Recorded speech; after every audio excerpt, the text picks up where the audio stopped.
அவர்களை தொடர்ந்து குழந்தைகளை என்ற தலைப்பில் நிறைவு பேச்சாளராக செல்வி காவியா அவர்களை எப்போது அழைக்கிறோம்.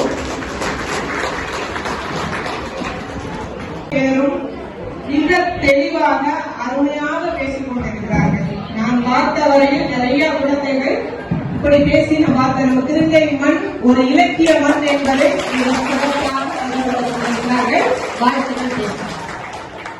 உலகம் வெகு வேகமாக ஓடிக்கொண்டிருக்கிறது.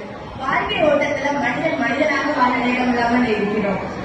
என்னதான் போட்டி, பணம், பதவி இவையெல்லாம் நம்ம முன்னேற்றினாலும் மன அழுத்தத்தையும் குடும்ப உறவுகளையும் பின்னத்துக்கு தள்ளிவிட்டன. இந்த வெறிச்சோடிய சூழலில் குடும்பத்துக்கு உயிருக்கும் ஒரு முக்கியமான சக்தியாக இருப்பது குழந்தைகள் தானே நடுவர்களே. வீடு என்பது வெறும் செங்கலான ஆனதல்ல, அது பிஞ்சு பாதங்களும் சங்கிலிகளால் ஆனது. குழந்தைகள் இல்லை என்றால் ஓசை இல்லை. அந்த ஒரு குடும்பத்தில் டிவியோடும் மொபைல் ஒளிரோடும் ஆனால் குழந்தையின் சிரிப்பு இல்லாட்டி ஒரு மௌன சிறைச்சாலை போலதான் இருக்கும் நடுவர்களே. குழந்தையின் ஓசை, கேள்விகள், குதூகலம் இவையெல்லாம் ஒரு வீட்டின் மகிழ்ச்சி என்ற வார்த்தைக்கே அர்த்தமே இல்லை. பிரிவை தடுக்கின்ற ஒரு மறைமுக சக்தியாக இருப்பது குழந்தைகள் தான். இன்றைய தலைமுறையில ஒரு சின்ன பிரச்சனை வந்தாலும் போட்டு டைவர்ஸ் என்று ஒரு முடிவுக்கு வந்துடுறாங்க.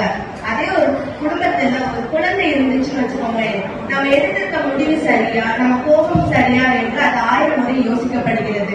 இந்த ஒரே கேள்வி பல குடும்பங்களை சிதைவில் இருந்து தப்பிக்கப்படுகிறது. குழந்தைகள் தலைமுறையை இணைக்கும் உயிர்ப்பாளர். தாத்தா, பாட்டி, பெற்றோர், குழந்தை, இந்த சங்கிலியில் குழந்தைகள் தான் மைய கல்வி நடுவர்களே. குழந்தைகள் இல்லாத குடும்பத்தில் உறவுகள் மெதுவாக விலகுகின்றன. ஆனால் ஒரு குழந்தை இருந்தால் பண்டிகை, விழா, சந்திப்பு எல்லாமே மீண்டும் உயிர் பெறுகிறது. குழந்தைகள் இல்லை என்றால் கலாச்சாரம் இல்லை. நம் மொழி, மரபு, விழாக்கள், பண்பாடு இவை அனைத்தும் குழந்தைகள் மூலமாக தான் அடுத்த தலைமுறைக்கு எடுத்து செல்லப்படுகிறது. குழந்தைகள் இல்லை என்றால் கலாச்சாரம் வெறும் புத்தகத்தில் மட்டும்தான் இருக்கும், வாழ்வில் இருக்காது நடுவர்களே. குழந்தைகள் தான் நம்பிக்கையின் மூலம். குழந்தைகள் இருக்கிற இடத்துலதான் அவங்க ஒரு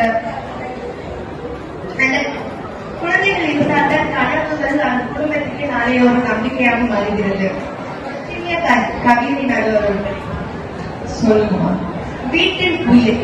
சத்தமாய் ஓடும் சிறு பாதங்கள் வீட்டுக்குள் வாழ்வை எழுதுகின்றன. சோர்வோடு திரும்பும் மனிதனை சிரிப்பால் மாற்றும் மந்திரம் அது குழந்தை. சண்டைகள் பல இருந்தாலும் மௌனம் இணைக்கும் அந்த சின்ன குரல் மட்டுமே. வீடு கட்டிடம் அல்ல, உறவுகளின் உணர்வு. அந்த உணர்வுக்கு உயிர் கொடுப்பவர் குழந்தைகளே. ஹவுஸை ஹோமாக மாற்றும் சக்தி குழந்தைகளிடம் மட்டுமே உள்ளது. ஆகையால் இந்த தலைவர்களின் குடும்ப பிணைப்புக்கும் மகிழ்ச்சிக்கும் முக்கிய காரணம் குழந்தைகளே என்பது எந்த சந்தேகமும் இல்லை.